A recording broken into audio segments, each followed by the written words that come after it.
There's a vicious rumor at the Gooch Lane Church that I can't preach a sermon without going to Genesis 1, 2, or 3. And so to put that to rest, turn to Genesis chapter 3.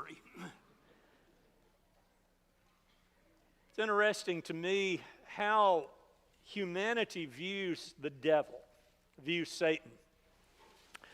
On the one hand, you have those who are terrified of him, almost paralyzingly terrified. The idea that he is this all-powerful, somewhat all-consuming being. So you've got that on one extreme. And then on the other extreme, you have the idea that the devil is much more cartoonish than dangerous. And so he's often depicted as this kind of fun little guy who is always on the wrong side of things, but he's a pretty jolly one to be around. And then in recent years, I don't know if it's a new one or not, but it's one that I've heard more in the past few years than I ever had. And that is that there really is no Satan. That really what you have is just this culmination of evil, and what we've done as humanity is we've kind of taken evil and we've personified it and we've called it by this name Satan, but it's really just a collection of various bad things. That may sound okay, but I believe the Bible totally disagrees with that idea, don't you? That Satan is this just kind of nebulous idea. So the question is, who is he? What does he do? This afternoon, I want to deal with a topic that may sound a little odd at first blush. To call a sermon or to bring a topic to say that Satan is not God, that sounds pretty much like Christianity 101, that we all know that. But yet, what I'd like to do this afternoon with you is to explore basically two passages in which we're going to see Satan trying to push himself off as God, trying to make it look, and maybe more than look, sound like he is God, or at least on the same level. And so I want to take us through those two passages. And then what we'll do is we'll take it to a very personal turn, and we'll see that how he's tried to do that in the past, we need to make sure that he's not doing it to us, because I can assure you he's still trying in all of our lives. So we're here in Genesis chapter 3. And we've got this beautiful, beautiful situation described in chapter 2, where God has created a garden, and he lets the water flow, and the water meets the dirt, and out of this he forms the human, and he breathes into the human the breath of life, and he puts him in this garden, and he says, eat from all of these trees. Gives him one exception we'll talk about in a minute, but he says every need is supplied. But what I want us to understand is something you already understand if you've spent any time in the book of Genesis, is that what we're really talking about in Eden is not so much the land of plenty or this place of perfection. It's the idea that it's a paradise, because here is where God and human come together. And so in Genesis chapter 2, God has created the man and he's created the woman, and he said, I want you to have dominion over this place. I've created you to be a partner with me in all of this. And I want to give you this responsibility, but what I want to do is to have fellowship with you. And that's the picture that God is desiring for humanity. And as we mentioned this morning, just somewhat out of the blue in the story, we turn the page to chapter 3, and we've got this serpent showing up in the garden. No explanation who he is, no explanation what he is. Simply, if we're reading the Bible for the first time, we find this very odd circumstance where there is a serpent who is speaking. Now later on, we'll get all the details about that as to who he is and what he's after. But I want you to think as best you can this afternoon that you're reading this account for the very first time. You're new to the Bible. You've read through the kind of the composite picture of creation in chapter 1. You've read the breakdown in chapter 2 of what God created and how, and instructions that he's given. And now you come to this talking serpent. So here there's going to be a conversation between Eve and the serpent. And as the serpent begins to talk, he's going to sound a whole lot like someone who maybe is savvy to what's going on here. He's going to sound like an expert on things. And so he comes to Eve. If you look here in chapter 3, verse 1, it says, the serpent was more crafty or more shrewd than any other beast of the field that the Lord God had made. He said to the woman, did God actually say, you shall not eat of any tree in the garden? Now, you ever known a well actually person? You say something and they say, well, actually, and then you're going to get the diatribe about how wrong you are. It's exactly what he's doing here. And I think the English translations that use that word are capturing the tone of what Satan's trying to do. But he puts it in a very odd way. He says, did God actually say, Eve, you shall not eat of any tree in the garden? And Eve says, no, that's not it. We can eat of any tree of the garden except this one, tree of knowledge of good and evil. And he said, in the day that we eat of it, or even if we touch it, we'll surely die. And so here's the devil, and he's put himself on an authoritative plane, making it sound like that he knows what he's talking about, and then he's going to follow that by putting himself equally in authority with God. So God said, in the day that you eat of it, you shall surely die. But let's look and see what the serpent says here in verse 4. The serpent said to the woman, you will not surely die. Totally opposite, total contradiction of what God has told the man and the woman. Well, we take it a step further then. And what we see then is that he begins to cast dispersion on God's authority. And I want to put this up on the screen because I want to highlight a particular part of verse 5. Because here he says, well, you know, Eve, why God has told you all of this. Because God knows that when you eat of it, your eyes will be opened and you will be like God, knowing good and evil. Here is where Eve should have stopped him.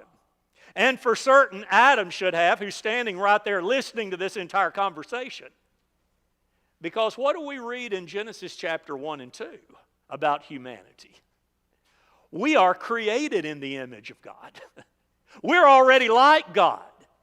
But what Satan's trying to do is to come along and say, you know, God is being awfully petty with you because he's afraid that you may rival him, and I'm here to enlighten you and to make sure you understand that really he's kind of scared of you. He's worried that you're going to get the gig up on him here. And unfortunately what we find is that she falls for that. Eve is deceived, flat out rebellion. Adam then eats. And as the storyline continues, God begins to pronounce punishments and a curse. So we're not going to go through all of this. I want us to look in particular about what he says to the serpent here.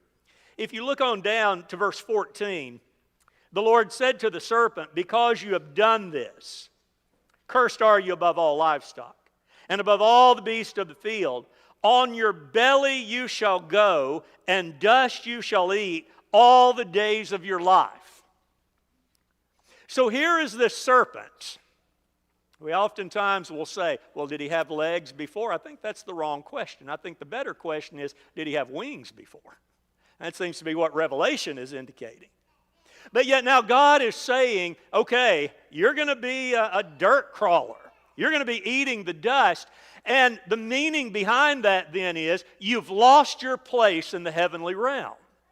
You were created for good. You were created to glorify God. You were created to be a part of this grand world, both in the side of heaven and earth that God has made with his creatures in heaven and his creatures on earth. But you have forfeited all that. You've lost your place there. And the Bible story will flesh that idea out a little bit further. But then let's look at this part. If you go down to verse 15, he says, I will put enmity between you and the woman, and between your offspring and her offspring. He shall bruise your head, and you shall bruise his heel.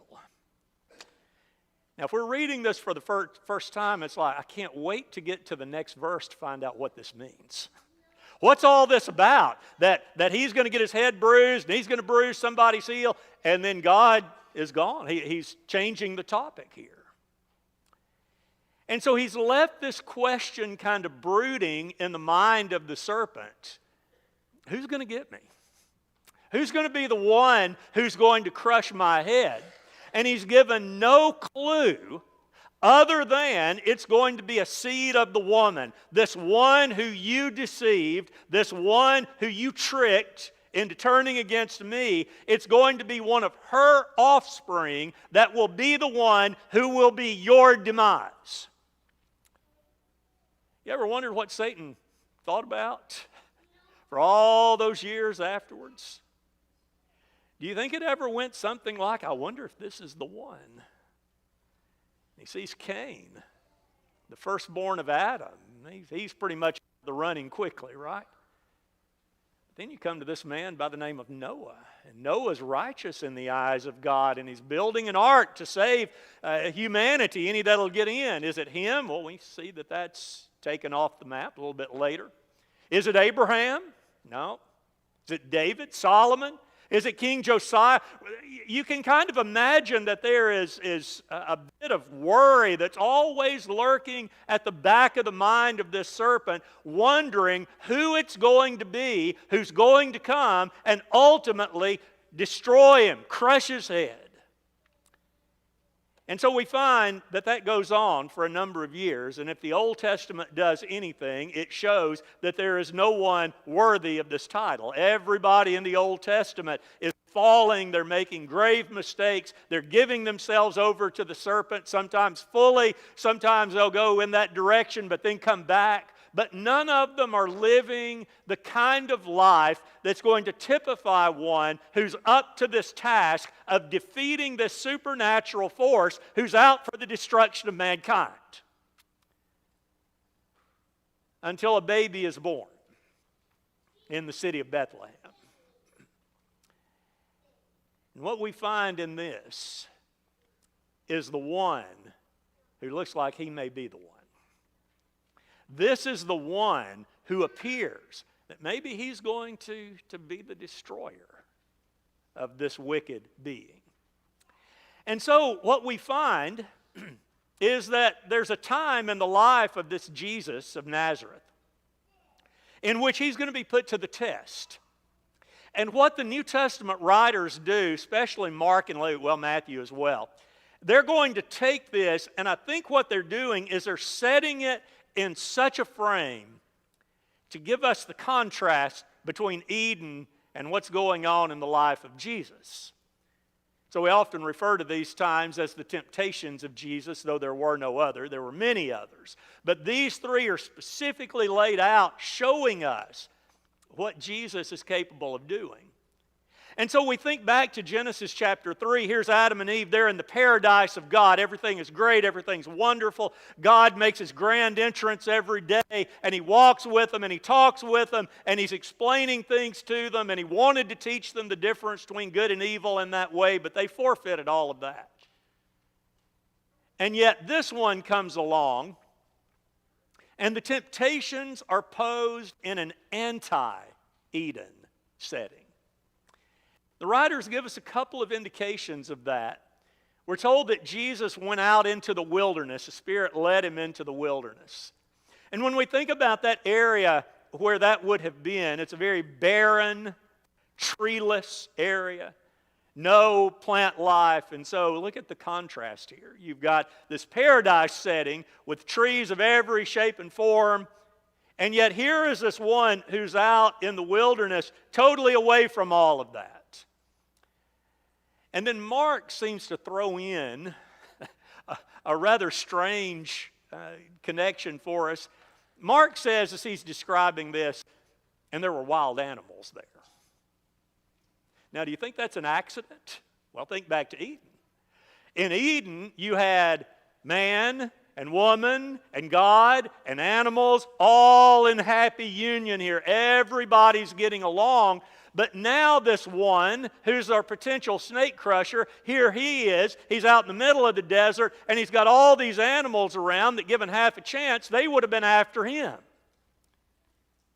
And so in this setting then, the temptations are going to occur. Now, there's a question we might ask. Does Satan know who it is he's tempting? Is he realizing that this is somebody different, or is this just the next one up? Well, I think we can answer that question by looking at some of the surrounding details in the life of Jesus. We know that when Jesus cast out demons, they knew exactly who he was. There's no doubt about that. They would cry out. They would announce who he was, and Jesus would, don't say it. Don't call my name. He didn't want that kind of publicity. He'd kick them out. And so I suspect that if the demons knew who Jesus was, so too did Satan. But things are a little ironic here, because here is this creator, the one who brought him into existence, who now has become a son of man. And he's going around talking about himself, and he's not saying, I'm the great God of heaven. He's saying, the Son of Man has come. The Son of Man is going to do this. The human has come. And so as all of this is playing out then, we have to think about what's going on in the mind of Satan.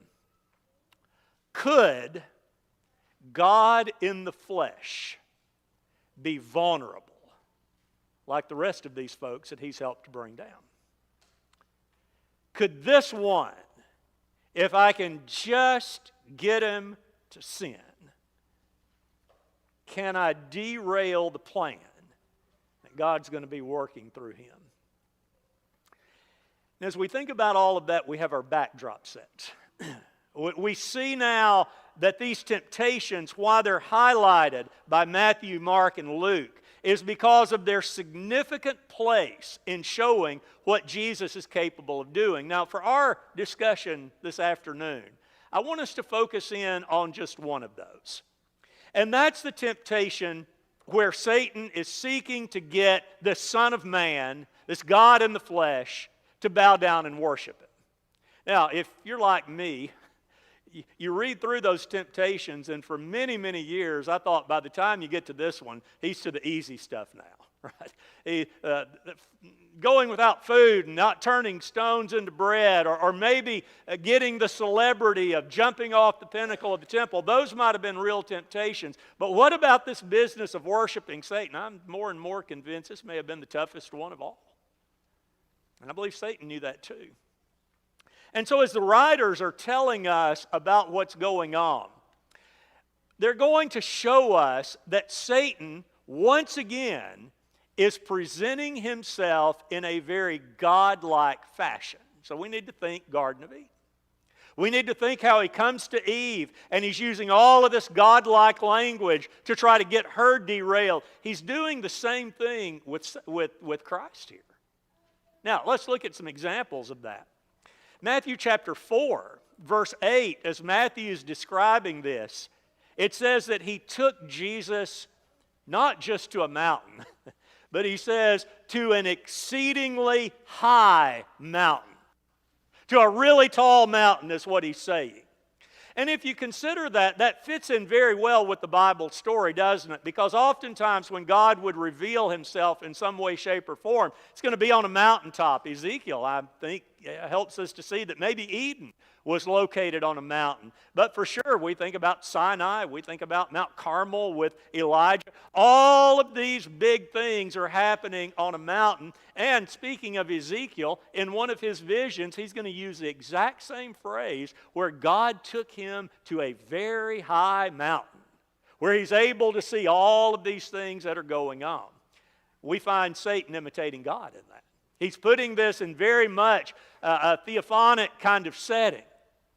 Then we also find that he's going to use some kind of power to illustrate his offer. Luke's going to show us this.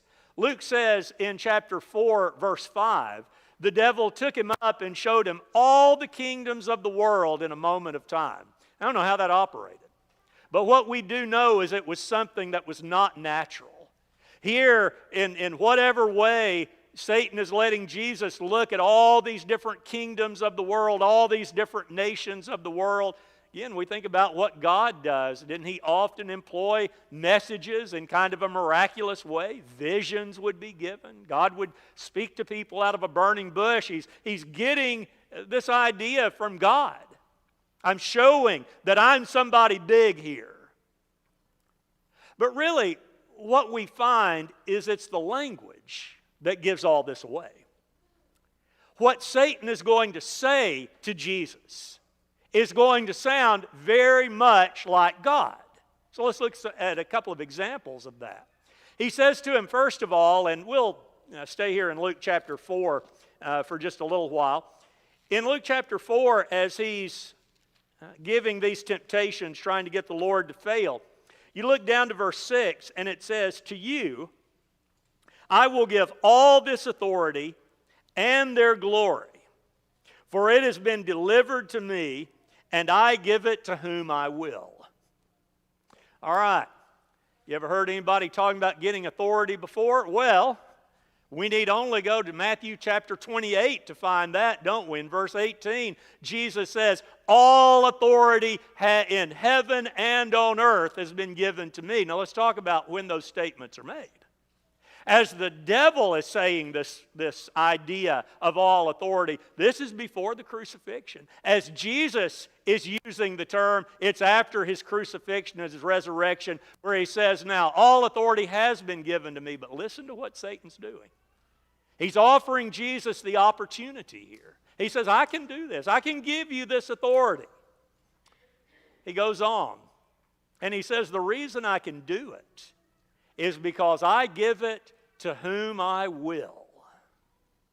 Now, does that sound God-like? Let's go to the book of Daniel. Daniel chapter 4. Here's this scene with Nebuchadnezzar, who's going to be turned into an animal for a time.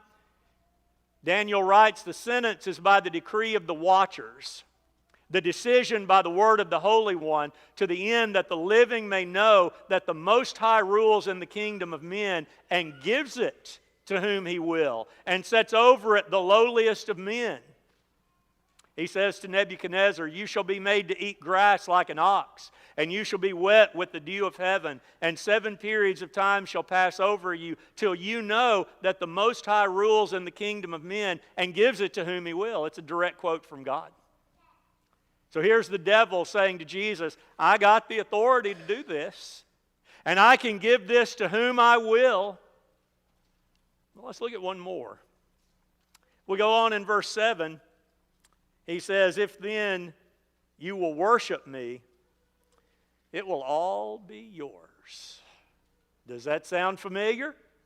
Look at what Jesus says in Mark chapter 4. Jesus answered and said, have faith in God. Truly I say to you, whoever says to this mountain, be taken up and thrown into the sea, and does not doubt it in his heart, but believes, and what he says will come to pass, it will be done for him. Therefore I tell you, whatever you ask in prayer, believe that you have received it, and it will be yours.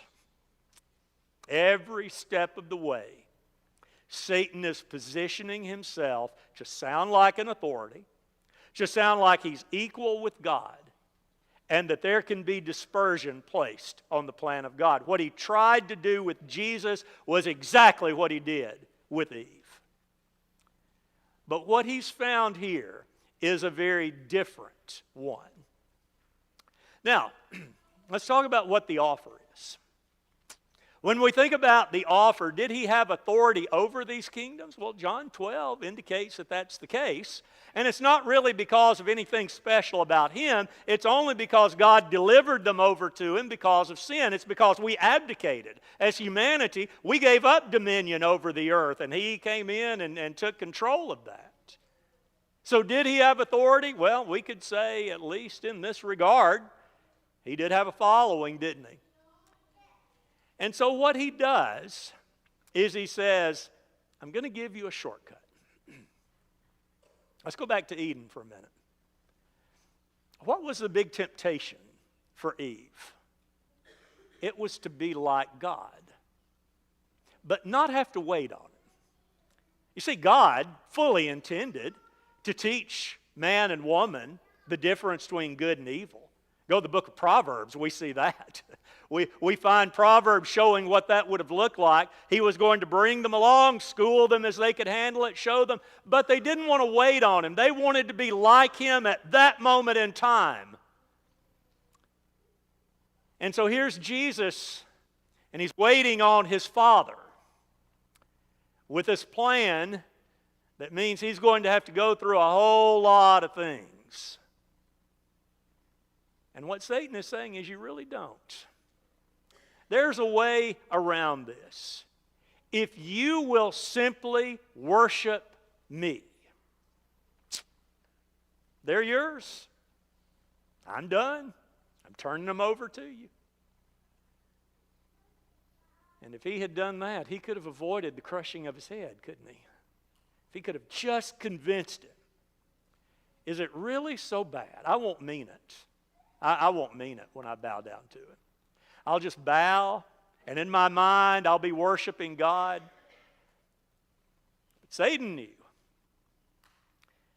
that if the God of heaven bowed to him, that would mean he was the superior, and the plan would be thwarted. So, what do we understand? He's run into a very different Son of Man, hasn't he? You think about all the sons of men who have walked the earth before Jesus, and they all had their price. They would get an offer of some kind, and they would take it. They would try that shortcut, and it worked out horribly every time. But this time, this one is different. And so, quoting from the book of Deuteronomy, as he did with all three of these temptations, he says, and I'm going to put it in modern vernacular, you've got to be kidding. You've got to be kidding. Because you know, as well as I know, you shall worship the Lord your God, and him only shall you serve. Wouldn't it have been nice if the Son of God, that's what Israel was called, remember, if they had listened to that? But this Son of Man is. And he says, I refuse to give in to you in any way whatsoever, because there is no shortcut for me to receive these nations. You see, since the Tower of Babel, these nations have been out in the wilderness, and God's now giving them a chance to come back through the Son. But he says, there are things I've got to do for that to take place, and I will not succumb to this temptation to take a shortcut around it, because I understand that full obedience is really the way you show your love for God. That's how it's done. It's not some kind of rote going through the motions. It's where you love him so much that you would do nothing to hurt him. And we also understand that by this perfect obedience, the glory of the nations would flow to him. He didn't have to make a deal. He didn't have to go for a shortcut. In fact, what do we read in Revelation chapter 21? It says, by the light the nations walk, and the kings of the earth will bring their glory into it. They will bring into it the glory and the honor of the nations. Why? Because the Lamb is victorious. He did not give in. He did not succumb to this temptation. Two very different stories. But yet the commonality is you've got Satan trying to act like God in both of them. Now, with that as our backdrop, we're going to make sure we don't fall for the lie. I want to share a few thoughts with you on this. One of them is the obvious, I hope, that Satan is not God. But the way that I want us to see it, first of all, is to understand what he's not. Satan is not omniscient. It's interesting over the years, as I've taught similar things to what I'm teaching this afternoon, this is where I've got the biggest kickback from a lot of folks. Oh, I don't agree with you on that. He knows what I'm thinking. He's aware of what's going on in my mind. And yet Psalm 94 tells us specifically God knows our thoughts. He understands us. But we don't find that for Satan because Satan's a created being. To think that he's omniscient, to think that somehow he can get that insight into my mind without me revealing a thing, would put him on a godlike status, which I'm sure he's happy for us to do. We let him get in our head by thinking he's getting in our head, and he accomplishes that goal. But yet what we've got to understand is that he's not that way, nor is he omnipresent, as God is omnipresent. We don't read of any spiritual being who's got the ability, other than God, to be in all places at the same time. And so we read things in the Bible such as the Spirit of God that dwells in you. In other words, wherever you are, God is. His Spirit is going with you. We don't read that of Satan. And yet sometimes we think when the temptations are really pressing on us day by day, that Satan is right there like the shadowy figure surrounding us and that he's always present with us. Well, let me give you another thought there about that. We need to understand he's got allies in this. When you look at Ephesians chapter 6, verse 12, that's a frightening passage, where it talks about the spiritual forces, the cosmic powers of the age. In other words, he's not the only supernatural being who's turned against God, and it seems they formed somewhat of this coalition to go against humanity. But let's also not discount the fact, as we saw this morning, that there are many humans who are happy to take on the role of serpents. We think about Pharaoh, we think about Nebuchadnezzar, we think about Joseph Stalin, Adolf Hitler, whoever you want to say, they've been willing to take that on, and in his name, whether they say it or not, they're employing all of these hardships on us. We've got to realize that he is not God. He's not omnipresent. I might illustrate it like this. I remember when I was a kid, few times going fishing with my father and my uncles. And what they would do is they'd take antifreeze jugs and milk jugs and they'd fix a trot line, right? And you'd spread it out across the river. And you didn't have to be there to catch fish. You were employing other tactics. Might I suggest to you that's exactly what the devil's doing? He's got all of these out there. He doesn't have to be present for every one of them, but he's got these forces, and he's got humans who have gone to his side. And while he's not omnipresent, we sure want to make sure that we're understanding that he is a danger.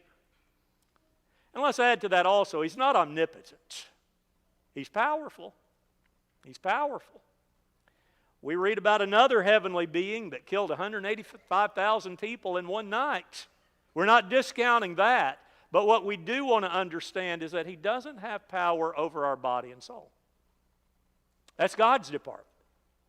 That's why he has to come to God to get permission to even touch Job. He doesn't have that ability in and of himself. And ironically enough, James says to us, if you submit yourself to God and resist the devil, he will flee from you. If I'll stand with God, James flat out says the devil's going to be on the run. He's going to be away. And so whereas we sometimes get this idea that he's in my head, he's always around me, he's always tempting me, might I suggest to you, the devil is really the best recycler who's ever lived. He has watched, he's found all the things that tempt us, all the things that bring us down, and he realized that with every generation he can just keep playing these tricks and it's going to work. But it's when we tip our hat to him, when we let him know those things that tempt us, that's when we start getting exploited. Because as powerful as he might be, he is not God. So then, we got to be careful. You see, he's all about words, isn't he? You look at Genesis 3, you look at the temptation accounts of Jesus, and he's still seeking to do that today. He's seeking to confuse us about this, and there's a whole host of ways. One of the big things that's really becoming much more of a trend than it has been in years past is to convince everybody that God's simply not real. You start looking at statistics, it's rather alarming. of the number of our fellow countrymen who no longer believe that there is a God, or at least the God of the Bible. And so we're seeing that what he's doing is he's taking these things and he's convincing people, and he's saying, you know, you really can't trust God because really there is no God, and it's working. I would strongly encourage our younger people to be very careful about this. You're the prime targets of this. Somewhat in high school, more so in universities. You're going to run into people who are trying to confuse you. Well, they're doing the work of the devil there. They're trying to make you think like Eve. Maybe he's not that reliable. In fact, maybe he doesn't even exist. You also see the devil encouraging us to believe that God really doesn't care about us. Let me add one to it and talk about these together. And the reason that he's not caring is because he's unloving. How many people can you think of right now who have given up on God because they thought God deserted them? Somebody come to mind? I suspect yes. That we have a hardship, we lose a close family member, we get hit with an illness, we don't do well economically, something.